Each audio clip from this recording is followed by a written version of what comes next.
بسم اللہ الرحمن الرحیم۔ دوستو، آج کی اس ویڈیو میں ہم آپ کو حافظ قرآن لڑکی کا ایک ایسا واقعہ سنانے والے ہیں جسے سن کر آپ حیران رہ جائیں گے کہ جب اس کو قبر میں دفن کیا جانے لگا تو اس کی قبر میں سانپ اور بچھو ہی بچھو تھے۔ اس واقعے کو مکمل جاننے کے لیے ہمارے ساتھ رہیے گا۔ فجر کی نماز ادا کرنے کے بعد عبد الرحمن نامی گورکن اس قبرستان کی جانب جانے لگا جہاں پر ایک حافظ قرآن لڑکی کی قبر بنائی جانی تھی۔ جیسے جیسے وہ قبرستان کی جانب آگے بڑھ رہا تھا اسے اپنے وجود میں ایک عجیب سی سنسنی محسوس ہوئی۔ ایسا لگ رہا تھا کہ جیسے پیروں پر منو بھاری پتھر رکھ دیے گئے ہوں۔ گزشتہ رات ہی اسے بتایا گیا تھا کہ حافظ قرآن لڑکی کی وفات ہو چکی ہے، اس لیے سورج طلوع ہونے سے پہلے ہی اس کی قبر کو تیار کر دینا تاکہ تدفین کے معاملات سر انجام دیے جائیں۔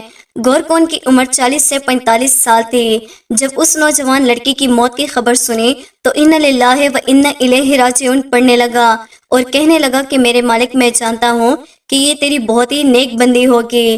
میں خوش نصیب ہوں کہ اس نیک میت اور حافظ قرآن لڑکی کی قبر کو اپنے ہاتھوں سے کھودوں گا۔ بس اس نیکی کے بدلے میرے گناہوں کو معاف کر دینا جو میں نے جانے انجانے میں کیے ہوں گے۔ فجر کی نماز ادا کرتے ہی عبد الرحمن قبر کھودنے کے لیے اس جانب آ چکا تھا۔ قبر کھودنے کے سارے اوزار اس کے پاس موجود تھے، مگر جو بات اسے عجیب لگ رہی تھی وہ اس کے دل کی بے چینی تھی۔ آج سے پہلے کبھی بھی وہ قبر کھودنے کے لیے جاتا تھا تو اس طرح کا کچھ بھی محسوس نہیں ہوتا تھا۔ قدم منو بھاری ہو چکے تھے۔ قبرستان پہنچ کر ایک مقام پر قبر کھودنے کے لیے ایک جگہ دیکھی گئی۔ اسے زمین پہلے سے زیادہ سخت محسوس ہونے لگی۔ کئی مرتبہ اس نے اوزار مارے لیکن پتھر ہی پتھر نکل کر سامنے آ رہے تھے۔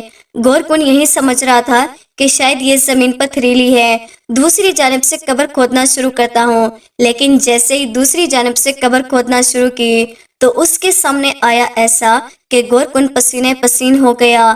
ماتھے پر پسینہ آ چکا تھا۔ اپنے آستین سے ماتھے پر آیا پسینہ صاف کرنے لگا۔ سوچنے لگا کہ یا الہی، یہ کیا ہے؟ میں کچھ سوچنے سمجھنے سے قاصر ہوں۔ سینکڑوں قبریں آج سے پہلے کھود چکا ہوں لیکن آج سے پہلے کبھی بھی اس طرح کا منظر میں نے نہیں دیکھا۔ گورکن گھبرانے لگا۔ گھبراہٹ کے مارے دل کی دھڑکنیں تیز ہو چکی تھی، مگر گہری سانس لیتا رہا اور وہیں ایک جانب بیٹھ گیا اور پسینہ صاف کرنے لگا۔ اتنے میں ہی اس حافظ قرآن لڑکی کا جنازہ قبرستان میں داخل ہوتا دکھائی دیا۔ تاریخ کا شاید یہ پہلا جنازہ تھا جس میں مردوں سے زیادہ 5 سال سے لے کر 11 سال کے بچے شریک تھے۔ سب کی آنکھیں رو رو کر سرخ ہو چکی تھی۔ کلمہ شہادت ان کی لبوں پر بلند ہو رہا تھا۔ رو رو کر یہی کہتے تھے کہ فی امان اللہ، خدا تمہاری منزلوں کو آسان کر دے۔